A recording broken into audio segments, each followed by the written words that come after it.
தலைவருடைய வரவேற்பு கேட்ட பெத்த மகிழ்ச்சி வந்து ஒப்புடர் முகமளவு உபசரித்து உண்மை பேசி உப்பிலா கூழிட்டால் உண்பது அமுதம் என்ற ரீதியிலே நீயும் உனது அண்ணன் தோழி அனைவரும் கொடுத்த வரவேற்பு கண்டு மெத்த மகிழ்ச்சி எழுதி மகிழ்ச்சி கேட்டவாறு மங்களகரமாக வாழ வேண்டும் வாழ்த்துவது என் கடமை என்று அன்பு மலராக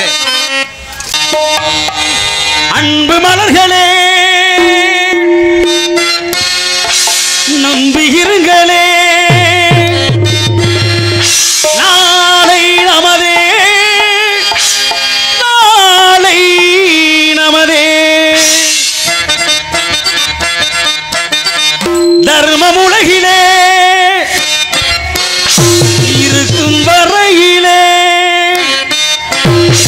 நாளை நமதே எந்த நாளும் நமதே தாய் வழி வந்த தங்கங்கள் எல்லாம் ஓர் வழி நின்று நேர்வழி செல்ல நாளை நமதே காலங்கள் சோலைகள் மணந்து காய்கனியாகும் நமக்கென வளர்ந்து நாளை நமதே நாளை நமதே நாளை நமதே நாளை நமதே நாளை நமதே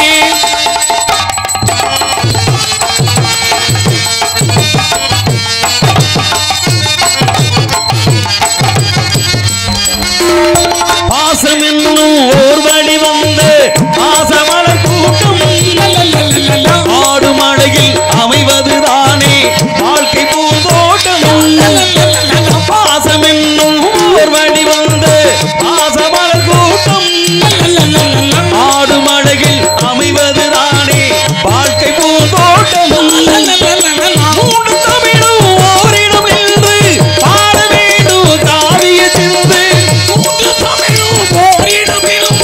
பாட வேண்டும் காவிய சிந்து அந்த நாள் நினைவுகள் எந்த நாடு மாறாது அந்த நாள் நினைவுகள் எந்த நாடு மாறாது நாளை நமதே எந்த நாளும் நமதே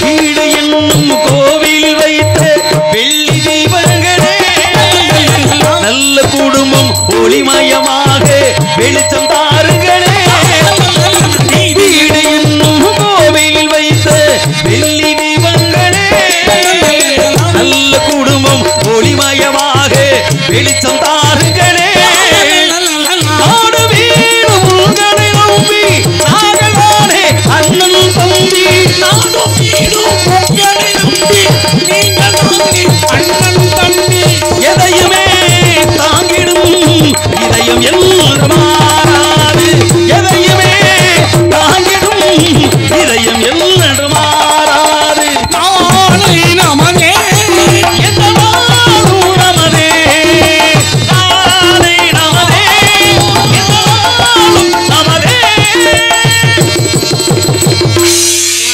வாழ்த்துக்கள் வாழ்க பல்லாண்டு என்று உன்னை ஆசீர்வதிப்பது என் கடமையாக விட்டாலும் உன்னிடம் ஒரு சில விவரங்கள் கேட்க வேண்டும் கானத்தின் அடிப்படையிலே இதோ முதல் கேள்வியாக பட்டு விடுகிறீர்கள்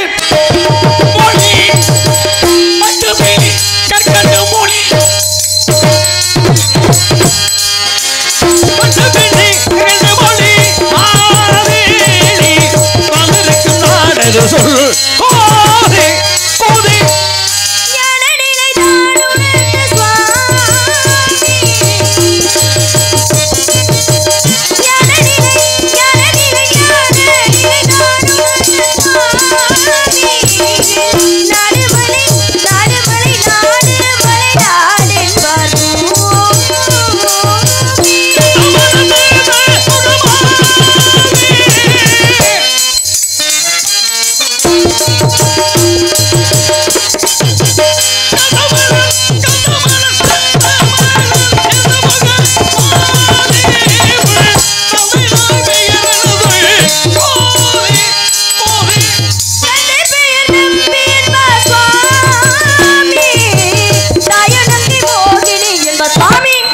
பலை சுருக சொல்லி விளங்க வைப்பதில் சுந்தரவல்லிக்கு ஈடு இணையார். முன்னேறி போன பாதையில பின்னேறி போகணும். அதனால கேட்ட கேள்விக்கு ரத்தின சுருக்கமாக நாடு தொண்டை நாடு நிலமோ குறிஞ்சி நிலம் சிற்றூர் தலைநகரம் மேற்பாடி தந்தை பெயர் நம்பிராஜ் நங்கை மோகினி வள்ளி உடன் பிரபாதவர் 7 பேர். சரி வந்திருப்பது காவலுக்கு என்ன காவல்? திணைக்காவல். என்ன திணை? கருந்திணை செந்திணை. கருந்திணை யாருக்கு? செந்திணை யாருக்கு? கருந்திணை எங்களுக்கு, செந்திணை செந்தில் வடிவேலன் கையில் உள்ளது. கவன் அமைத்திருப்பது. பரன் அடைந்திருப்பது. பருவம். பருவம் என்பது சித்திரம். பாதுகாக்க வேண்டியது. அது ரொம்ப பத்திரம். வருவது ஒரு முறை சாஸ்திரம். அப்படி வருவதை தவிர விட்டு அது உபத்திரம் இருக்காங்களே. இந்த உபத்திரத்துக்கு நீ ஆளாக கூடாது. ஏங்க அப்படி சொல்றீங்க? ஏனா ஓடி ஓடி ஓடி ஓடி கலந்து சோதியை நாடி நாடி நாடி நாடி நாட்களும் கழிந்து போய் வாடி சாமி நல்லா தான் போயிட்டு இருக்கு. எல்லாம் தப்பான வார்த்தை சாமி. ஒரு பொது இடத்துல நீங்களாம் சரியா பேசுங்க. ஆமா என்ன இப்ப தவறா பேசுறாங்க? என்ன சாமி கவி பேசிட்டு இருக்கோமியா? அப்படியா? சரிண்ணே விடுனே, கவி பேசுங்க. வாடி வாடி வாடி வாடி மாண்டு போன மாந்தர்கள் கோடி கோடி கோடி கோடி எண்ணிறைந்த கோடியே என்று சிவபெருமான் கோடியில் ஒருத்தியாக உன்னை உயர வச்சு பார்க்கணும் அப்படின்ற ஒரு ஆசை தாங்க பாடினாங்க. காயமே இது பொய்யடா, உன்னதாண்டா இங்க பாடுற காயமே இது பொய்யடா, வெறும் காட்சடைத்த பையடா, மாயனார் குயவன் செய்த மண்பாண்ட ஓடுறாடு ஓட அப்படின்னு சொல்லி கவி இருக்குல்ல. ஓ அப்படி அது கவி தானே. காயம்னா எதங்க சொன்னாங்க? தப்பா எடுத்து கூடாது, உடம்ப சொன்னாங்க. அதான் சொன்னேன், நீங்க தப்பா எடுத்து, நீங்க எனக்கு தகப்பேன் போல. சரிமா சரிமா. அப்ப நான் தான் கண்டிப்பா நான் தகப்பையும் சார்ந்து இருக்கும்போது நீங்க பெத்த பிள்ளையா பேசுவோமா, அந்த மதிப்பு மரியாதை கொடுக்கணும். ஏன்னா அந்த உடம்பு இருக்கே, இந்த உடம்ப பத்தி தான் பாடினா ஊத்தை சடலமடி என்னடி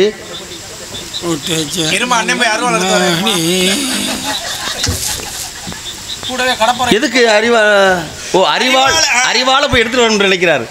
ஊத்தை சடலமடி இது உப்பிருந்த நான் சொல்லிக்கிறேன். ஆரம்பிச்சது நீங்க. எந்த ஊரு, எங்க இருந்து வர, எதுக்காக வந்து எல்லாம் கேட்டீங்க, விவரம் கேட்டீங்க, சொன்னேன்.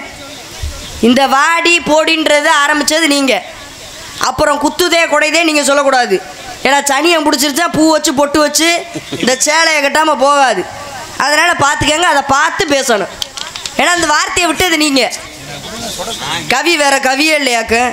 சிவபெருமானுக்கு பாடனா நிறைய கவி பாடலாம். அண்டர்காய் நெஞ்சருந்தி அம்பலத்தில் ஆதிசிவன் தொண்டனுக்கு தொண்டன் என தொண்டு செய்வதே காலம் பாடணும். தந்திர மோதிடம் தங்கை சிவகங்கை தரணி புகழ் ஒன்றியுருவா தங்கமலர் நாதசடை கங்கையுரு வானகுடி திங்கள் ஒளி வானவடிவே அப்படின்னு சொல்லி பாடலாம். ஆனா நீங்க பாடுறது எப்படி இருக்கு? வாடி வாடியாம்ல. அதாவது ஒரு பொம்பளை பிள்ளை, ஒரு நாரத மகரிஷி, நீங்க வந்திருக்கணும்னு எவ்வளவு சந்தோஷப்பட்டு, அப்படியான எவ்வளவு பெரிய ஆளு, அவரெல்லாம் பார்க்க முடியுமான்னு சொல்லி உங்களுக்கு வரவேற்பு பாட்டு பாடி நான் ஆசீர்வாதம் கொடுத்தேன். பெரிய மனுஷன் மாதிரி நடந்துக்கணும். புரியுதுங்களா? சொல்லுங்க. காமாலக்காரிக்கு கண்ணுல கட்டதெல்லாம் மஞ்சளாத்தையும் தெரியும். சரி, நான் பாடியது உன்னை வந்து போடி வாடி பாடக்கு நீ எனக்கு ஐத்த மகளா இல்ல நான் உனக்கு மாமே ஆத்தாடி. உங்களை மாதிரி ஐத்தமை இருந்தா கள்ளத்துக்கு இப்படி கொண்டு மாட்டேன். ஐத்த மக இருந்தா நீ பாடுங்க, பேச மட்டும் பேசுங்க. தாடி கயிறு கட்டணும், உனக்கெல்லாம் கட்டணும். பேசுறத நான் என்ன சொன்னா, ஒரு பெண்ணாகப்பட்டவளுக்கு இடையூறு வராமல் இருக்கணும்னா சிவனை பத்தி பாடணும் அப்படின்னு ஓடி ஓடி வாடிய மட்டும் தான் நீங்க எடுத்து பேசுறீங்க. அப்படி கிடையாது. ஓடி ஓடி ஓடி ஓடி உட்கலந்த சோதியை அப்படின்னு ஒண்ணு நீங்க அதை தொட்டு பேசுறீங்க. ஆமாங்க. நாடி நாடி அப்படின்னா அப்ப நான் அதுக்கு வாடி வாடின்ற இடத்துக்கு போயிட்டேன். நீங்க வாடின்னு நிப்பாட்ட மாதிரி இருந்துச்சு, அதான் கேட்டேன். நான் எதுக்கு நீங்க என்ன வாடின்றதுக்கு என்ன அர்த்தம்? வாடிக்கு நிறைய அர்த்தம் இருக்கு. இப்ப ஒரு வயல் இருக்குன்னு வச்சுக்கோங்களேன். இந்த வயலுக்கு தண்ணி ஊத்தலாம் என்ன ஆகும்? பயிர் வாடி போயிடும். அந்த வாடியும் இருக்குல்ல. அதே ஒருத்தர் கோபமா பேசிட்டாங்கன்னா, சரிங்க, அப்படி பேசுறவங்க மனசு வாடி போயிடும். ஆமாங்க. அப்ப வாடி அந்த வாடி இருக்குல்ல, வாடிய பயிர் செலுத்தி நிக்குமா இல்ல தண்ணீர் விட்ட பயிர் செலுத்தி நிக்குமா? உங்க பேச்சு வாடிய பயிர் தான் செலுத்தி நிக்கும். வாடிய பயிர் செலுத்தி நிக்குமா? வாடிய பயிர் வதங்கி நிக்கும். அப்ப தண்ணி ஊத்தணும் இல்லங்க. அதான் மனம் வாடும் பொழுது அப்ப ஏங்கி சூம்பி துரிச்சு போன மாதிரி ஏக்கத்துலதான் வாடி அப்படின்னு சொல்ல முடியும். வாடி அப்படின்னு சொல்ல முடியாது. வாடின்னு கூப்பிட்டா உன்னை நான் அதிகாரமா கூப்பிட்ட மாதிரி நான் அப்படி கூப்பிடுறையே. வாடி வாடி வாடி வாடி வாடி வாடி மாண்டு போட மாதிரி வார்த்தையை விட்டுட்டு சமாளிக்கிற தன்மை. ஏன்னா சமாளிக்கிற தன்மை சபைக்கு வரக்கூடாது. நல்லா புரிஞ்சுக்கங்க. நீங்க ஒன்னும் பேச்சுக்கு நான் பதில் கொடுக்குறேன். சரி, சரியா பேசு. என்ன நீ பேசி ஜெயிக்கணும்ன்றதுக்கு பத்தினா என்னமோ அதை விட்டுப்பட்டு சிவனை பத்தி இப்படித்தான் பாடணும். எத்தனையோ கவி இருக்கு. உனக்கு எத்தனை கவி தெரியும்? எத்தனை கவினால் நீங்க 100 கவி பாடினா 101 கவி பாடுவேன். 101 கவி பாடுவேன். நீங்க 1000 கவி பாடினா நான் 1001 பாடுவேன். உங்களை விட ஒண்ணு வந்து அதிகமா பாடி எனக்கு தெரியும். என்னது ஒண்ணுதான் தெரியும் எனக்கு தெரியும். ஏன்னா காரணம் உங்களுக்கு தெரிஞ்சது நீங்க பார்த்தால் அப்படியா இருக்கு. கிடையாது. இன்னைக்கு வந்து நீ பாடுங்க. இந்த ஊர்ல கீதப்பிரியனுக்கு மீனாட்சி பிள்ளைய போட்டிருக்காங்கன்னா பேச்சு நடத்தல போட்டிருக்காங்க. அப்புறம் கீதப்பிரியனுக்கு கம்பு இருக்க, 2 கொம்பு இருக்க, முட்டி தள்ள போறீங்க? ஆமா. ஒரு தெரியுமா? சொல்லுங்க. கொம்போட இருந்தவன் கலைக்கோட்டு மகரிஷி. சரி, எந்த கொம்போட இருந்த? மாட்டு கொம்போடையா இருந்த? மான் கொம்போட இருந்த? அத சொல்லணும்ல. உங்களுக்கு கொம்பு இருக்கலாம், எனக்கு எதுக்கு கொம்பு? நீங்க எதை சொல்றீங்க? நீங்க எதை சொல்ல நினைக்கிறீங்க? பெண்களுக்கு வந்து உங்களுக்கு எது நீங்க நினைக்கிறீங்க? பெண்களுக்கு வந்து அத சொன்னாங்க அப்படின்னா மார்பகத்தை தான் சொல்லுவாங்க. நீங்க ஏன் நினைக்கிறீங்க அப்படி? நீங்க ஏன் நினைக்கிறீங்க? அப்படிதாங்க சொல்லுவாங்க. நினைக்க கூடாது, நினைக்க கூடாது. அப்புறம் எப்படி சொல்லுவாங்க அத? இது நான் கேட்கிறேன், உங்களுக்கு வயசு என்ன? எனக்கு 13 வயசு. சரியா கதை சார்ந்து புராண இதிகாசம் நேர்மையா என்கிட்ட பேசணும். ஆமா. பேசுவோமா? ஆமா. இப்ப நீங்க கேக்குற அப்படி பேசதானே வந்திருக்கேன். உங்களுக்கு வயசு என்ன?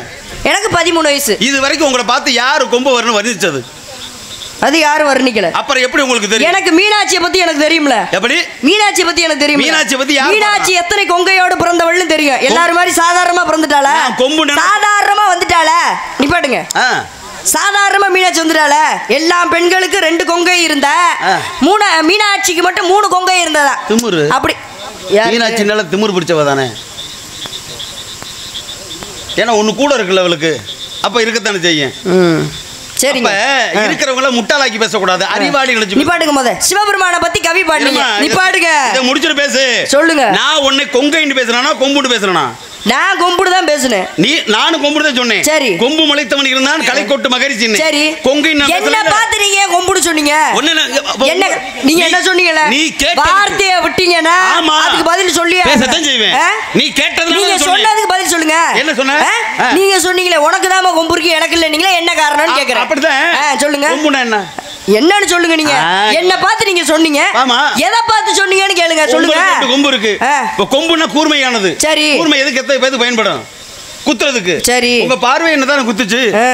அப்ப பார்வை பாறா. அந்த 2 தான் நான் சொன்னேன். நிப்பாட்டுங்க முத. அப்படி பார்த்தா மீனாட்சிக்கு 3 இருந்துச்சுன்னு உண்மைதானே? அது 3 கண்ணு நிப்பாட்டுங்க. முதல்ல வந்து பார்வதிக்கு தான் 3 கண்ணு இருந்துச்சு. அத புடிதான் சிவபெருமானுக்கே கொடுத்தா. சிவபெருமானுக்கு 3 கண்ணு அப்படி சொன்னா அந்த 3 இப்படி தான் வந்துச்சு. நிப்பாட்டுங்க. வந்துச்சு. நீங்க எந்த நான் சொன்னது கொங்கைக்கு 3 கையில என்ன வச்சிருக்கீங்க? கையில சப்த தாள கட்ட வச்சிருக்கீங்க. எதுக்காக வச்சிருக்கீங்க? தாளம் போடுறதுக்கு. தாளம் போடுறதுக்கு. இவ்வளவு பெருசா வளர்ந்த உங்க கையில இன்னைக்கு 6 மணி ஆனாலும் விட மாட்டேன். நாரதர இருக்கு. இவ்வளவு பெரிய நாரத மகரிஷி கையில சப்த தாள கட்ட கொடுத்து அனுப்பியிருக்காங்க தாளம் போடுறதுக்காக. 3 வயசு குழந்தை கையிலேயே தாளம் போட்டுட்டு பாடுச்சு. அது எந்த குழந்தை? அந்த குழந்தைக்கு தாளம் கொடுத்தது யாரு? கொடுக்க சொன்னது யாரு? சொல்லுங்க. கேள்வியா? விவரம் தான். இந்த விவரத்துக்கு வந்து விவரமா பதில் சொல்லுங்க. கேள்வி நிப்பாடுங்க. கேள்வி கேட்கலாமா வேணாமா? கேள்வி கேட்கற அளவுக்கு இவர் ஆளா நான் யோசிக்கணும். ஓ, அப்ப அதுக்கு வந்து விவரத்துக்கு முதல்ல விவரமா பதில் சொல்லுங்க. முன்னு ஓட்டம். ஆமாங்க. இது சோதனை ஓட்டம். ஆமாங்க. இப்ப இது கேள்வியில விவரம். ஆமா. அதாவது சிறு பிள்ளையாகப்பட்ட 3 வயது குழந்தைக்கு ஒருத்தன் தாளம் கொடுத்தா அதை கொடுத்தது யாரு? அது என்ன தாளம்? அது ஏன் கொடுக்கணும் அப்படின்னா சம்பந்த பெருமான், அதாவது திருஞான சம்பந்தர், திருஞான சம்பந்த பெருமானுக்கு சீர்காழியிலே தோணியப்பருடைய ஆலயத்தில் அவர் தந்தையாகப்பட்டவர் மாபெரும் சிவபக்தர். அப்ப என்ன பண்ணார்னா தன்னுடைய மகனாகப்பட்டவன் இந்த 3 வயது குழந்தையாக இருக்கும் பொழுது சிவனுடைய திருப்பாசுரங்களை பாடுகிறான். பாடும் பொழுது அந்த பாடல்களுக்கு அச்சராக இப்படி தாளம் போடுகிறான். தாளம் போட்டோன்னா பச்சை குழந்தை கை மெல்லிய பூ போல இருக்கு, இந்த கை வலிக்குமே அப்படின்னு சொல்லி தாளத்தை கொடுத்தான். கொடுத்தது யார் தெரியுமா? சிவனாகப்பட்டவன் நேரடியாக வந்து கொடுத்தான். தெரியுமா? என்ன தாளம் கொடுத்தாரு? தங்கத்தால கொடுத்தாரு. தங்க தாளத்துல சத்தம் வருமா? வராது. அப்புறம் எப்படி வந்துச்சு? இருக்குல்ல. என்னது? அங்கதானே விஷயம் இருக்கு. சொல்லுங்க. தங்கம் இருக்கு. என் தங்கமே அப்படின்னு சொல்றேன் தெரியுமா? நாரதரானே எனக்கு சந்தேகமா தான் இருக்கு. ஆமா, பொம்பளை புள்ள வந்து நின்னுச்சுன்னா தங்கமே வைரமே. இந்த பக்கம் வாங்க. பேச்சு சரியில்லையே, பேசுங்க. அதாவது சில பேர் என்ன பண்ண ஈயத்தை கண்டு இழிச்சுச்சான் புத்தலடானே கையை இங்க பேசு. பேசும்போது குறிப்பிட்டு ஒரு வார்த்தைக்கு மட்டும் கையை இங்க இந்த பக்கம் நீட்டீங்கன்னா ஆமா பேசும் பொழுது கேட்டதுக்கு நான் பதில் சொல்லணும். அதானே உண்மை. ஒரு பெண்ணாக ஒன்னே நான் வர்ணிக்கல. என் தங்கமே கண்ணே மணியே முத்தே நான் வர்ணிச்சனா பேசுறேன். தங்கமே என் தங்கமே சொல்றோம் இல்லையா? அந்த தங்கம் என்ன செய்யும்னா தானும் கெடாது தன்னை சார்ந்ததையும் கெடாது. தேன் இருக்கு பாத்தீங்களா? தேனு தேனும் அப்படித்தான். அதுவும் கெடாது, தேனு சார்ந்த பொருளையும் கெடவிடாது. அப்ப அதனால தங்கத்துக்கு தனி மதிப்பு. அப்ப இந்த தங்கத்துல வந்து சத்தவரமா வராது. ஒரு தங்கத்தால எந்த ஒரு ஆபரணம் செய்யணும் செம்ப கலங்கணும், அப்பதான் நகை கூட செய்ய முடியும். ஆனா தங்கத்தில் வருமா வராது. எப்படி வர வச்சான் அப்படின்னா அந்த தங்கத்தால் செய்யப்பட்ட அந்த பொற்றாளத்திலே நமச்சிவாய என்ற 5 எழுத்து மந்திரத்தை பொறித்தான். அப்படி 5 எழுத்து மந்திரத்தை பொறிக்கும் பொழுது அந்த 5 எழுத்து மந்திர நமச்சிவாய ஓம் என்ற ஓசை கேட்டதனாலே அங்கே தாள ஓசை கிடைத்தது. அதனால் அந்த தாளம் தட்டி பாடினான் சம்பந்த பெருமான். அந்த தங்க தாளத்துல வந்து சிவாய நமன்னு எழுதி இருந்துச்சு. அதனாலதான் சிவாய நம என்போருக்கு சிந்தித்து இருப்போருக்கு அபாயம் ஒருபோதும் இல்லை ஐயனேன்னு சொல்லியிருக்காங்கல்லங்க. சொல்லுங்க. இது என்னங்க? இது வந்து யாழ். யாழ் எத்தனை வகைப்படும்? 4 வகை. என்னென்ன யாழ்? பேரியாழ், மகரையாழ், சகோடையாழ், செங்கோட்டியாழ். இது எங்க போய் வாங்குனீங்க? இது எங்க அம்மா கொடுத்த இடத்துல வாங்கினேன். எங்க வாங்குனீங்க? ஒரு தீவுல. எந்த தீவு? ராமேஸ்வரத்தை தாண்டி இலங்கை மண்ணிலே இருக்கக்கூடிய ஒரு கடல் சூழ்ந்த ஒரு நல்ல தீவு. சரி. அந்த தீவுல என் தாயாகப்பட்ட எனக்கு பாடலுக்கு பரிசாக கொடுத்தாள். எந்த இடத்துல கொடுத்ததனால அந்த இடத்துக்கு பெயர் யாழ்ப்பாணம். இத கொடுத்ததுக்கு அப்புறம் யாழ்ப்பாணம் என்ற பெயர் வந்துச்சு. புராணங்கள் எத்தனை? புராணங்கள் வந்து 18 புராணங்கள். 18 புராணங்களையும் நீங்க வரீங்களா? இல்ல. சில பேர்லாம் சொல்லுவாங்க ஒரே ஒரு 18 புராணங்களையும் நாரதர் வராரு. 18 புராணங்கள் நீங்க வரீங்களா? அது தெரியாதுன்னு சொல்லுவேன். சொல்லுங்க. ஒரே ஒரு புராணத்துல நான் வருவது கிடையாது. வராத புராணம் இது கருட புராணம். இதிகாசம் எத்தனை? 2. என்னென்ன? ராமாயணம். சரியா சொல்லணும். அப்புறம் மாத்தி பேசுற மண்டையில இருக்க கொண்டைய திருப்பி போட்டுருவேன். நீங்க கொண்டை எடுத்தீங்கன்னா நீங்க ஏதாவது புரிஞ்சுக்கிட்டு பேசுங்கம்மா. அப்புறம் ஏதாவது பிரச்சனை வந்து நீங்க ஒழுங்கா பேசலாம். சும்மா இருக்கணும் சாமி. அததான் நானும் சொல்றேன். நான் கொடுத்துறேன். இதிகாசம் எத்தனை? இதிகாசம் என்பது 2. என்னென்ன? ராமாயணம், மகாபாரதம். ராமாயணத்தை எழுதுறது யாரு? எந்த மொழியில? அப்படி கேட்கணும். கட்டையை பிடிச்சிட்டு வர எல்லாரையும் நாரதர் நான் ஒத்துக்கிறது கிடையாது. நானும் கவனம் பிடிச்சு வர பொம்பளை பூரா வள்ளி. நாங்க பாப்போம். சமஸ்கிருதத்துல மகாபாரத்தை எழுதுறது யாரு? வால்மீகி. சரியா சொல்லணும். மகாபாரதத்தை முதல்ல நீங்க ராமாயணத்தை கேட்டீங்க, மகாபாரதத்துக்கு போனீங்க. ராமாயணத்தை நான் கேட்கலையே, மகாபாரதம் தானே கேட்டீங்க. இல்லையே, ராமாயணத்தை முதல்ல எழுதுன கேட்டீங்க. மகாபாரதத்தை கேட்டேன். கிடையாது. நல்ல தெளிவா பேசணும். மகாபாரதத்தை தான் கேட்டேன். ராமாயணம் கேட்டேனா? மகாபாரதத்தை சமஸ்கிருதத்துல எழுதுறது யாருன்னு தான் கேட்கிறேன். நீங்க என்ன திருப்பி போடணும்னு நினைக்காதீங்க. வேதவியாசர். வேதவியாசர் மொத்தம் எத்தனை பேரு? 3 பேரு. 3 வேதவியாசர். எத்தனாவது வேதவியாசர் மகாபாரதம் 3வது நபர் எழுதினார். ராமாயணத்தை எழுதுறது யாரு? அதே எந்த மொழியில கேட்ட? சமஸ்கிருதத்துல. வால்மீகி. வால்மீகினா என்ன அர்த்தம்? வால்மீகம் என்பது வால்மீகின்ற பேரே கிடையாது. சரிங்க. வால்மீகி என்பது மருவிய சொல்லு. சரி. அதுக்கு முன்னாடி உள்ள பெயர் வந்து வன்மீகம். வன்மீகம்னா புற்றுன்னு அர்த்தம். சரி. புற்று எப்படி எழுத ராமாயணத்தை? எழுதாது. புற்றுக்குள்ள இருந்தவன் எழுதுறான். யார் இருந்தது? ஒரு வழிப்பறி திருடன். வழிபோக்க என்ன திருடன் என்ன கை காமிக்கிறீங்க? ஒரு வழிப்பறி திருடன். சரி. உங்களை மாதிரி பொம்பளை அப்படி பிள்ளை பார்த்த பாப்பா இப்படி நகரட்டோ வந்தாச்சுன்னா அடிச்சு பிடிச்சு பிடிக்கப்படுவேன். சரி. இப்படி வழிப்பறி திருட்டு வேலை பார்த்துக்கிட்டே இருந்தேன். சாதாரண திருடன் தானங்க. ஆமா. அன்று வந்து திருமங்கை ஆழ்வாரே வந்து திருடிதான பெருமாளுக்கு அன்னதானம் போட்டாரு. அதனாலதான் அப்படி சிறப்பு இருக்குல்ல. அதனாலதானே இன்னைக்கு அழகர் பெருமாளுக்கு கல்லழகர் சொல்லக்கூடிய இடத்துல கல்லந்திரி அப்படி சிறப்புள்ள வந்து தொண்டர்களே திருடும் போது சாதாரண வழிபோக்கு திருடன் தானே. சாமியை பத்தி அவனுக்கு தெரியுமா? அதெல்லாம் தெரிய வச்சது யாரு? நான் அந்த அடியன் தான். அப்ப என்ன பண்ண என்னையும் வழிப்பறி பண்ணேன். அப்ப நான் கேட்டேன், நானே கொட்டையும் போட்டுக்கிட்ட பிரம்மச்சாரி பேடா என்கிட்ட எதுவுமே கிடையாதுன்னு சொல்லும் பொழுது அப்பதான் கேட்டான். நான் கேட்டேன், இப்படி வழிபடுத்த குற்றமையா மாபெரும் தவறான பாதகட்சிகளை செய்யற பொழுது இந்த பங்கு உனக்கு இருக்கான்னு கேட்கும் பொழுது என் குடும்பத்துக்காக நான் செய்யறேன்னு சொன்னேன். அப்ப நான் சொன்னேன், சுருக்க சொல்லி வழங்க வைக்கிறேன். இந்த பாவமாகப்பட்டது நீ குடும்பத்துக்காக செய்வது ஒரு ஆம்பளையோட கடமை. ஆனா நீ செய்வது திருட்டு தொழில். இதனால உங்க அம்மா அப்பாவுக்கு இல்ல பங்கு கிடையாது. நீ அதோடைய தீவிர அனுமதி எடுக்கணும்னு கேட்டேன். அப்போ இவன் பொண்டாட்டியே ஆத்தரை போய் கேட்டேன், நான் உங்களுக்காகத்தானே இப்படி வரிப்பறி பண்ணுறேன், ஆனால் எனக்கு இதில் பங்கு உங்களுக்கு இருக்கான்னு கேட்கும்போது, எப்பா நீ கடமை செய்யும்போது இல்லை எங்களுக்கெல்லாம் பங்கு கிடையாது சொல்ல. அப்போ திரும்பி வந்து என்கிட்ட சொல்கிறேன், உண்மைதான் சாமி நீங்கள் சொன்னது, இதுக்காக பரிகாரம் இருக்கா? இருக்கடா. என்ன பரிகாரம் அப்படின்னா, ஸ்ரீராம ஜெய மந்திரம் இருக்கு. இந்த ராமஜெயம் என்று சொல்லக்கூடிய மந்திரத்தை உபதேசம் பண்ணு, நான் உனக்கு சொல்லி தர்றேன். அதை நீ சொன்னேன், நான் நீ திருந்திடுவாடான்னு சொன்னேன். ஆனால் அதை சொல்ல தெரியல, படிப்பறிவு இல்லாதவன் காட்டுவாச்சி. இந்த காட்டுவாச்சிக்கு என்ன தெரியும்? பேசுங்க. அப்போ இந்த காட்டு பயில காப்பணும் நடிக்கிறாரா? ஆமா, கையை காட்டி அப்படி இயலிசை நாடகம்ல இவர் பெரிய சிவாஜி கணேசன் நடிச்சு கிழிச்சு தள்ள போறாரு. காலையில இந்த ஊர்ல செல திறக்க போறாங்க கீதப்பிரியனுக்கு. பேச்ச மட்டும் பேசுங்க. குறிப்பிட்ட வார்த்தைக்கு மட்டும் கையை அப்படி காமிச்சீங்கன்னா அப்புறம் நான் பேசுவேன். அப்படி பொம்பளை புத்தி போகுமா? பொம்பளைக்கு தான் ஜாட பேசுற புத்தி வரும். உண்மைதானே? சொல்லுங்க. ஒரு கதைன்னா கதையை மட்டும் சொல்லுங்க. உனக்கு இன்னும் விவரம் தெரியல. பச்சை பிள்ளை பாவம், நீ என்ன பண்ணுவ? ஒரு ஆணுக்குள்ளே ஒரு ஆணுக்கு ஒரு பெண்ணுக்குள்ளே ஒரு ஆண் இருக்க. ஒரு பெண்ணுக்கு. ஆனா பொதுவாவே இந்த காலத்துல பெண்கள்லாம் தெரிஞ்சுக்கணும். யாராச்சும் சொன்ன இந்த காலத்துல ஆண்கள் பெண்களை விட ஆண்கள் தான் அதிகம் பொறணி பேசுறாங்களே. இருக்காங்களா? ஆமா. அறிவியல் ரீதியா சொல்லப்பட்டது இப்ப. இருக்கட்டும். அத கூட அறிவியல் ரீதியா ஆராய்ச்சி பண்ணிட்டு இருக்காங்க. என்ன பண்ண? எவ்வளவோ உலகத்துல இருக்கு, இதை எடுத்து ஆராய்ச்சி பண்ணிட்டு இருக்காங்க. என்ன பண்றது? சொல்லுங்க. வேலை இல்லாதவன் அப்படித்தான் பண்ணுவேன். சரிங்க. ஏன்னா நீங்க சொல்ற இடத்துக்கு வந்துருவோம். அப்படி வெளிப்பரிதிரனாகப்பட்டவனுக்கு அதை சொல்லக்கூடிய மந்திரத்தை உபதேசம் பண்ணதுனால அப்ப காட்டுல ஒரு மரத்தை பார்த்து மரம் என்ன மரம்னு அவனுக்கு அதையும் சொல்ல தெரியல. இதுக்கு பேர் மரா மரம்டான்னு சொல்லி அந்த வார்த்தையை கூட சொல்ல முடியாம மரத்தை வார்த்தையை விட்டு மரான்னு சொல்றானே. மரா மரம்னா இப்ப என்ன மரம்னு சொல்லுவாங்க? அதுதான் பனை மரம். சரி சொல்லுங்க. இந்த பனை மரத்தை கூட அவனுக்கு சொல்ல தெரியாத நிலையில இருந்தேன். அப்ப அதுக்கு சொன்ன உடனே அந்த மரா மரன்ற வார்த்தையை திருப்ப திருப்ப சொல்லிக்கிட்டே சொல்லும்போது அந்த மரா மரம் சொல்ல சொல்ல சொல்ல கடைசியில் ராமராமன் வந்துருச்சு. சொல்லி பாருங்க. மராம ராம ராம ராம ராம ராம ராம ராம இப்படி சொல்லிக்கிட்டே இருப்பாடு. ராமாடு போயிட்டேன். திருப்பி 12 ஆண்டுகள் கழிச்சு வர்றேன். அந்த புத்துக்குள்ள இருந்து ராமஜெயம் என்ற மந்திரம் மட்டும் கேட்குது. என்னடா புத்துக்குள்ள ஓசை வருது, ஆளை காணமே. அப்ப புத்த கழிச்சு விட்டு பார்த்தா எந்த வழிப்பறி திருடனுக்கு நான் கற்றுக் கொடுத்த மந்திரத்தை சொன்னோனோ அவனே அந்த உதயசம் பண்ணிக்கிட்டு இருந்தான். அப்பதான் சொன்னி இனி ஒரு தகுதியானவன், நீ செய்த பாவமான தீர்ந்துச்சா இந்த ராமாயணம் சொல்லக்கூடிய காவியத்தை நீ எழுதுறா அப்படின்னு கற்றுக் கொடுத்தவன் நான். அதனாலே வன்மீகம் என்ற புற்று அதற்குள்ளே வந்ததனால் ரச்சகன் என்ற பெயர் மாறி வல்மீகி என்பவன் பட்டான். அவன் தான் வால்மீகி முனிவனானான். இதை நீ கேட்டு அதான் கேட்டதுக்கு பதில். சரி யுகங்கள் எத்தனைங்க? 4. என்னென்ன யுகம்? கிரேதாயுகம், திரேதாயுகம், துவாபர யுகம், கலியுகம். கிரேதாயுகத்துல என்ன நடந்துச்சு? ஹரிச்சந்திர கதை. திரேதாயுகத்துல ராமாயணம். துவாபர யுகத்துல மகாபாரதம். கலியுகத்துல கந்தபுராணம். கிரேதாயுகம் எத்தனை ஆண்டு நடந்துச்சு? 17,28,000. திரேதாயுகம் 12,96,000. துவாபர யுகம் 8,64,000. கலியுகம் 4,32,200. மொத்தம் சேர்த்து 43,20,000 கொண்டது ஒரு சதுரியுகம். அது பிரம்மனுக்கு ஒரு பகலாகப்பட்டது. அப்படி இருக்குல்லங்க. இந்த கணக்கு எப்படி வந்துச்சு சொன்னீங்கல்ல? 17,28,000, 12,96,000, 8,64,000, 4,32,000 என்ற கணக்கு சொன்னீங்களே. இந்த கணக்கு எப்படி வந்துச்சு? இப்பவே மூச்சை விடுறீரு. மூச்சு விடக்கூடாதா? இன்னும் ஆரம்பிக்கவே இல்லையே. இதுதான் தப்பு. நீங்க சொல்றதே தப்பு. பிரச்சனை அங்கேதாங்க இருக்கு. சொல்லுங்க. மூச்சு விட்டதாங்க கணக்கு. எந்த கணக்கு? ஒரு நாளைக்கு ஒரு மனிதன் 21,600 தடவை கொடுக்குறான். வருதா? மூச்சு விட்டு தப்புன்னு எப்படி சொல்ல முடியும்? 21,600 தடவை மூச்சு சுவாசத்தை உள்ளிழுத்து வெளியே விடுகிறான். அந்த 21,600 80 பெருக்க கிடைக்கும் விடை என்பது 17,28,000. அந்த 21,600 60 பெருக்க கிடைப்பது 12,96,000. அதே 21,600 40 பெருக்க கிடைப்பது 8,64,000.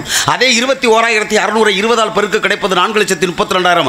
ஆக மொத்தம் 43,20,000 கொண்டது. இதுதான் மூச்சு கணக்கு. சதுரயுகம். இந்த கணக்கு மூச்சு காத்துல இருந்தா வந்துச்சு. இப்ப மூச்சு விட்ட தப்பா சரியா?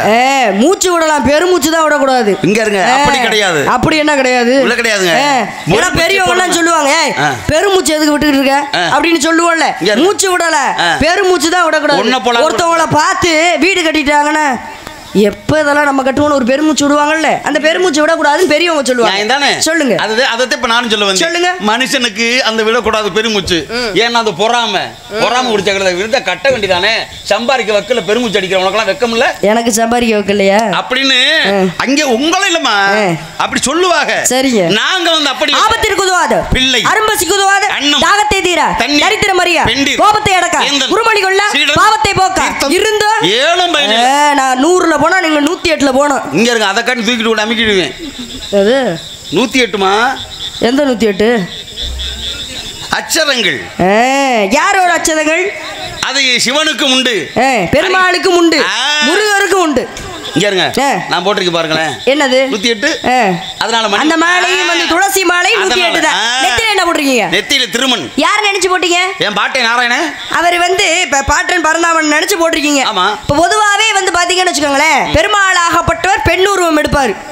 என்ன அவதாரம்? என்ன அவதாரம்? அதுக்கு பேரு மோகினி. மோகினி அவதாரம்னு சொல்லுவாங்க. எல்லாருக்குமே தெரியும். விஷ்ணு பகவான் ஆகப்பட்டவர் பெண்ணாக உருமாறுவாரு. அந்த பெண்ணாக உருமாறுறதுக்கு பேரு மோகினி அவதாரம். ஆமா ஆமா. சிவபெருமான் எங்கேயாச்சும் பெண்ணாக உருமாறி இருக்காரா? சிவன் கேள்விப்பட்டிருக்கமா? அப்படி கிடையாது. இருக்கு. எப்ப பெண்ணா உருமாறினாரு? எதுக்காக பெண்ணா உருமாறுறாரு சிவபெருமான்? ஆமாங்க. சிவன் பெண்ணா எப்படி உருவாரு? ஏன் சிவனோட கவிலாம் சொன்னீங்க. சிவன் எப்ப பெண்ணா உருமாறாரு உங்களுக்கு தெரியாதா? ஆண் பாதி பெண் பாதியாக காட்சி கொடுத்தார். அத அர்த்தநாதீஸ்வரர். அப்புறம் அப்படி கிடையாதுங்க. பாதி பாதின்னு சொன்னேனே, முழுசாவே பெண்ணாக உருமாறினாரு.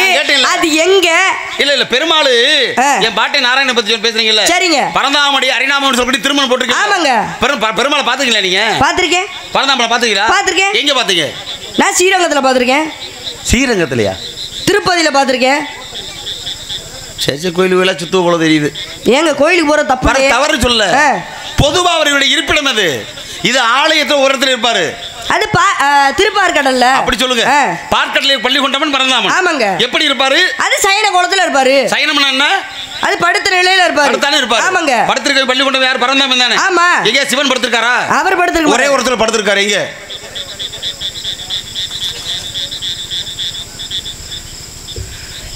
அறிவாளி கேட்ட கேள்விக்கு பதில் சொல்லிட்டு அதுக்கப்புறம் கேள்வி கேட்கணும். நான் என்ன கேள்வி கேட்டேன்? விஷ்ணு பகவான் ஆகப்பட்டவர் பெண்ணாக உருமாறுவாரு. ஆனா சிவபெருமான் ஒரு இடத்துல பெண்ணாக உருமாறினாரு. அது என்ன காரணம்? எங்க உருமாறினாரு கேட்டேன்.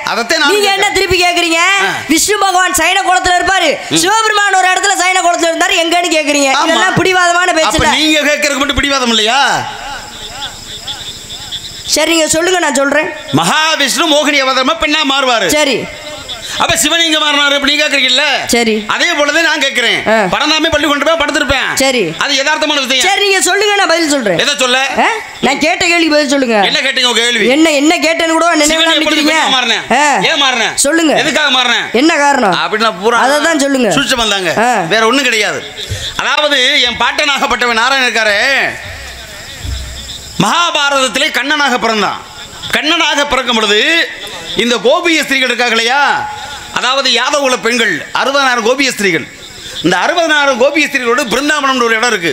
இந்த பிருந்தாவனத்துக்குள்ள என்ன பண்ணுவார்னா புல்லாங்குழலை வாசித்து கொண்டு அந்த 60,000 பெண்கள் சூழ இவர் அப்படியே வாசிக்க அந்த பெண்கள் ஆட இப்படி அனுதினமும் நாட்டிய நடனம் ஆடிக்கிட்டே இருப்பார். அப்ப என்னாச்சு, இந்த செய்தி உலகெல்லாம் பறகுது. 60,000 பெண்ணோட ஆடி ஏன்னு கேட்டீங்கன்னா சிவபெருமான் ஒத்த பொம்பளையோட தான் ஆடினேன். யாரு? சக்தி. எங்கே? தில்லையிலே சிதம்பரத்திலே. அப்ப ஒத்த பொம்பு அப்புறம் இந்த செய்தி சிவனுக்கு போயிடுச்சு. அப்ப நினைக்கிறாரு நம்மளும் தான் ஆடணும் ஆட்டம். நம்ம பொண்டாட்டி ஒத்த பொம்பளை, அந்த ஒத்த பொம்பளையோட ஆடுறதுக்கு கையை மணிக்கட்டோட சேர்த்து உடைக்க போறேன். ஆமா, இப்படி ஜாட பேசி இப்படி கையை காமிக்கிறதுக்கு கை இல்லாம தான் காலையில் ஊருக்கு போறீங்க, கருவனூருக்கு. நீ கொடுக்கறதுக்கு அந்த கையை பத்தி எனக்கு பிரச்சனை இல்லைங்க. எனக்கு ஒரு கை இருக்கு, நம்பிக்கை, நான் தான் ஜெயிப்பேன். எல்லாருக்கும் வேணும் அந்த கை போதுங்க. நீங்க எதுவும் வேற கை நினைக்கிறீங்க. ஒன்று தெரியுமா உங்களுக்கு, நான் சொல்றதுக்கு பூராமே உனக்கு ஒரு சுருக்கு சுருக்குன்னு வருது. ஏமா வருது? சொல்லுங்க சொல்லுங்க. அவன் பார்த்தேன் என் முன்னாட்டியோட நான் ஆடுறதுக்கு இந்த உலகத்துல போட்டி போடுறான். எப்ப பார்த்தாலும் உங்களோட போட்டியா இருக்க, இவளுக்கு வேற ஆளே கிடைக்காதா? ஏடி உனக்கு நான் தான் கிடைச்சானா? பாருங்க, உங்களுக்கு அவ்வளவுதான் நான் சொல்லிட்டேன். நீங்களாம் என்னமோ சிரிச்சிருக்கீங்களா? ஒரு பொம்பளை பிள்ளைய வாடி போடின்னு பேசிட்டு இருக்கா, நீங்களாம் சிரிச்சிங்கன்னா இல்லைங்க. உங்களை நான் சொல்லுவேனாமா? இப்படி வேற 4 பேர் முன்னாடி உட்காந்து கதையில தானே சொல்றாரு. நீ பெத்த புள்ள மாதிரிமா ஆத்தாடி, உங்களை மாதிரி அப்ப இருந்தான்னு வச்சுக்கோங்களேன், அரளி விதையை அரைச்சு கொடுத்து கொண்டு போடுவேன். நல்லா நீ எனக்கு ஒன்றும் பிரச்சனை இல்லை. அப்படி ஒருவேளை அரளி விதையை அரைச்சு நீ அவனுக்கு கொடுத்துன்னு வச்சுக்க, நான் எருக்களம் பழம் கொடுத்து காப்பாத்தி விடுவேன். சொல்லுங்க. எங்ககிட்டே வா. சரி இருக்கட்டும். ஆக மொத்தத்துல இப்ப என்னாச்சு, இந்த ஒரு பெண்ணோட ஆடுறதுக்கு நமக்கு போட்டி வராம இருக்க உலகத்துல இந்த ஆள் 60,000 மாப்பிள்ளை எப்படி சமாளிக்கிறான் மாப்பிள்ளை, போய் பார்ப்போம்டா அப்படின்னு நேர பிருந்தாவனத்துக்கு கிளம்பி வர்றாரு. உங்ககிட்ட விபூதி வாங்கியிருப்பாரு. அதான் உண்மை. அப்ப பிருந்தாவனத்துக்குள்ள வந்தாச்சுல, இந்த பாருங்க இப்படி அழகான பிருந்தாவனம், நல்லவனம் உள்ள ஆடிக்கிட்டு இருக்காரு. எங்கேயுமே ஒரு ஆட்ட நிகழ்வு இருக்குன்னா ஒரு அரங்கத்துக்குள்ள போறோம்னா வாயில் காப்பான் சொல்றாங்க இருப்பான் இல்லையா, காவக்காரர் இருப்பான்ல, அதே போல அந்த பிருந்தாவனத்துக்கு ஒரு பொம்பளைய காவ காய்ச்சிருந்தேன். இந்த பொம்பளை காவ காக்குறாளே, இந்த காவக்காரி விட மாட்டேன்டா. யார? சிவனை. அவ பேர் தான் பிருந்தாதேவி. துளசி மாதா அவளுக்கு பேரு. இந்த துளசி மாதா என்ற பிருந்தாதேவி என் காவல மீது எந்த ஆம்பளையும் உள்ள போகக்கூடாது அப்படின்னு சிவனை தடுத்து விட்டா. சிவன் பார்த்தாரு, என்னதான் இருந்தாலும் இந்தமா கடமை செய்யறாங்க, இந்த இடத்துல நம்ம ஆம்பளை சொல்லி அதிகாரத்தை காட்டக்கூடாது, இருந்தாலும் அம்மா ஒரு தடவை அம்மா தாத்தா ஒரு தடவை ஒரு வாய்ப்பு கொடுங்களேன் அப்படின்னு கெஞ்சி கேட்கிறாரு. நான் உள்ள போறதுக்கு அதெல்லாம் கிடையாது, உள்ள 60,000 பெண்கள் இருக்காங்க, எந்த ஒரு ஆடவனுக்கும் எங்க முதலாளி கண்ணன் அவரை தவிர யாருக்கும் அனுமதி கிடையாது சொல்லி தடுத்தால. பார்த்தாரு என்னம்மா செய்யலாம்னு. அப்பத்தே இந்த பெண்மணி ஒரு உதவி பண்ணாங்க. மீறி போகணும்னு நீங்கள் ஆசைப்பட்டீங்க அப்படின்னும் என்ன காரணம்? அம்மா நான் யாரும் நினச்சி நீங்கள் பேசுகிறீங்க, நான் தான் சிவன் அப்படின்னு தன்னுடைய உருவத்தை காட்டுறாரு. அப்போ ஆகா அத்தடி இவர் உலகத்தை 5 தொழிலுக்காரர் இல்லையா, இவரவா நம்ம தடுத்துட்டோம் அப்படின்னு மன்னிப்பு கேட்டு, ஐயா உங்களை தடுத்தது தவறு, ஏன்னா கடமை செய்யறதுனால நான் தடுத்துட்டேன், கோச்சிக்கிறாதீங்க, உங்களுக்கு ஒரு வழி சொல்கிறேன், அது மாதிரி போங்கண்டு. என்ன சொன்ன தெரியுமா, நீங்கள் உள்ளே யாருக்கு அனுமதி கிடையாது, ஆம்பளைக்கு பெண்ணாக நீங்கள் மாறினீங்கன்னா உள்ளே போகலாம், அந்த 60,000 பெண்களோட எங்கள் முதலாளி ஆடுறதை நீங்கள் பார்க்கலாம் அப்படின்னு இந்த துளசி மாதம் சொல்ல, அந்த பிருந்தாவனத்துக்குள்ள என்ன பண்ணாரு, சிவன் நேராக உள்ளே போய் தான் ஒரு பெண்ணாக உருமாறிட்டார். உருமாறி இந்த அவர் என்ன பண்ணாரு, புல்லாங்குழல் வாசிக்க இந்த பெண்கள்லாம் இப்படி நடனம் ஆடிக்கிட்டே இருந்தாங்கல்ல, இவர் பெண்ணாக மாறி மாறி மாறி வாசிக்க இவருக்கு ஆட்டம் வந்துருச்சு. ஆட்டம் வந்துன்னா எல்லா 60,000 பொம்பளையும் இப்படி கால் ஒரே மாதிரி தாள பிரமாணத்தில் வச்சுட்டு போனாங்க. இந்த ஆள் இப்படி மாற்றி வச்சான்ல, அந்த ஆள் ஊதுனை பார்த்து விட்டான். இந்த ஒத்த பொம்பளைடா இங்கிட்ட அங்கிட்டு தெரியுறா, இவன் நடையும் சரியில்லை, இவன் உடையும் சரியில்லை, இவன் ஆட்டம் சரியில்லை, இவளை நீ விடக்கூடாது. படக்குன்னு கையை பிடிச்சி மறிச்சு இழுத்து கேட்டு விட்டான். நீ யார் அப்படின்னு கேட்கும் பொழுது அப்பத்தே சிவன் சொன்னாரு, மாப்பிள்ள உன் ஆட்டத்தை பார்க்கறதுக்கு நானே பொம்பளையா மாறி வந்தேன்டா. யாரு? நானே பெண்ணாக மாறி வந்தேன் அப்படின்னு சிவனாகப்பட்டவன் பெண்ணா மாறினா எங்கே? ஆயர்பாடியில் பிருந்தாவனத்திலே என் பாட்டன் கண்ணனுடைய நடனத்தை காண்பதற்காக மாறினான். பெண்ணாக மாறினது எப்ப? பிருந்தாவனத்திலே கண்ணனின் ஆட்டத்தை காண்பதற்காக. விஷ்ணு பகவான் வந்து சைன குளத்துல இருப்பாரு. எப்ப படுத்து? சிவபெருமான் வந்து சைன குளத்துல இருக்கிற இடம் எங்க? எதுக்காக சைன குளத்துல இருந்தாரு? இந்த பார்க்கடலை கடைஞ்சாங்க. இந்த பார்க்கடலை கடையும் போது என்ன ஆச்சா, இந்த ஆழகால விஷம்னு சொல்லி ஒன்று வந்துச்சு. அதை குடிச்சது யாரு அப்படின்னா சிவபெருமான் ஆகப்பட்டவர். குடிச்சோடனே என்ன பண்ணிட்டாரு, சுருண்டு விழுந்துட்டாரு. சுருண்டு விழுந்த இடம் தான் சுருட்டப்பள்ளின்னு சொல்லக்கூடிய இடம். அந்த சுருட்டப்பள்ளி ஆந்திரால இருக்கு. ஆந்திராவுக்கு பக்கத்துல தான் சுருட்டப்பள்ளி. இந்த சுருட்டப்பள்ளியில தான் சுருண்டு விழுந்தனால சுருட்டப்பள்ளி அந்த இடத்துல தான் சிவபெருமான் ஆகப்பட்டவர் சைன குளத்துல இருப்பாரு. அன்று முழுவதுமே வந்து அவர் மயக்க நிலையில் இருக்கனால எல்லாருமே முழிச்சிருந்தாங்களா. அப்படி முழிச்சிருந்த நாள் தான் சிவன் ராத்திரின்னு சொல்லக்கூடியது.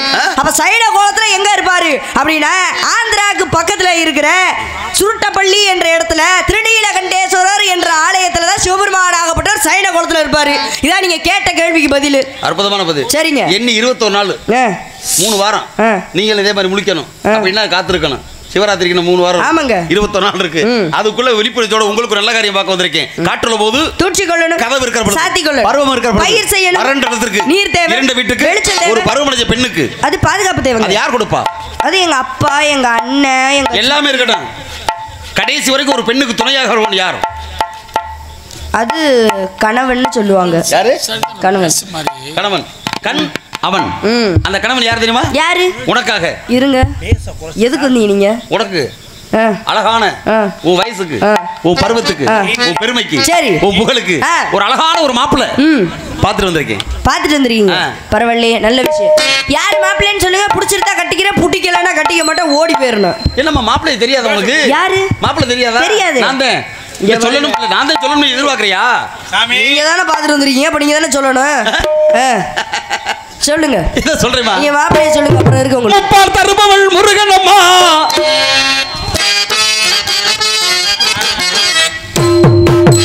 முப்பால் தருபவள் முருகன் அம்மா, அரை முதல்வழி முதல்வள் அவன் தான் அம்மா. நீ பார் அலந்தமன் மருகன் அம்மா, அந்த ஈசனின் மகனே அவன் தான் அம்மா.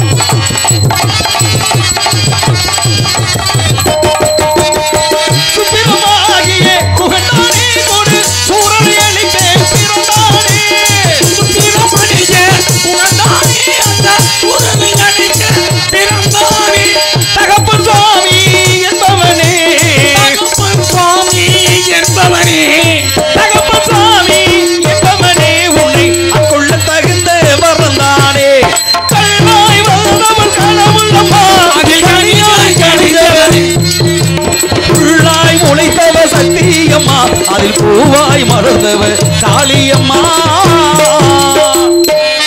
முருகரை முருகரை போய் மாப்பிளைய பார்த்துருந்தீங்க. அவரெல்லாம் ஒரு ஆளின மாப்பிளைய பார்த்துருந்தீங்க. உனக்கு வேற விட்டா எனக்கு பிடிக்கல. ஏன் பிடிக்கல? வேண்டாம், வேணா வேணா வேணா வேணா வேணா வேணா சாமி, இந்த மாப்பிள்ளை சிவனோட மகனாண்டி எனக்கு பிடிக்கல. வேணா வேணா சாமி, எனக்கு இந்த மாப்பிள்ளை சிவனோட மகனாண்டி எனக்கு வேணாம்.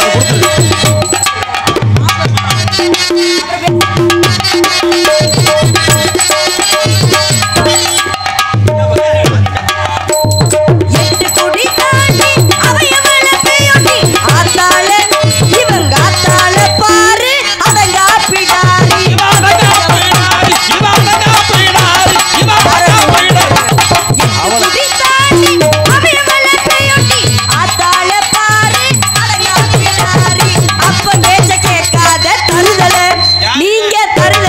சொல்லா பெரிய தருதல அப்ப பேச்ச கேட்காத தருதல புள்ள வேணா வேணா வேணா வேணா வேணா வேணா சாமி எனக்கு இந்த மாப்பிள்ளை சிவனோட மயனாடி எனக்கு பிடிக்கல. எவ்வளவு தைரியம் என்ன ரெண்டாம் தரமா பாத்துட்டு வந்து உங்க எல்லாருக்கும் போய் மாசாணியம்மன் கோயில்ல பட்டை தரைச்சப்புவேன், வெட்டுடை காளியம்மன் கோயிலுக்கு போவேன், காசு வெட்டி போடுவேன், மடப்புறத்துக்கு போவேன், பட்டவத்தை அரைச்சப்புவேன், அப்படியா அங்கேயும் காசு வெட்டி போடுவேன். 8 குடி தாண்டி ஆத்தால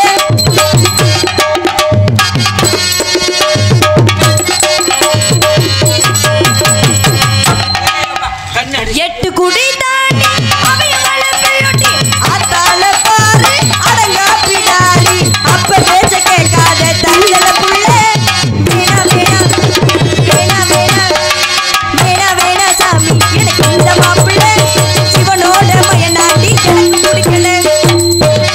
வேணா வேற ஏதாச்சும் மாப்பிள்ளை இருந்தா சொல்லுங்க.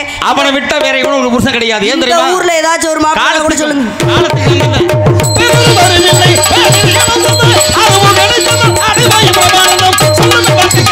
குட்டிக்கோடு பதுங்கள்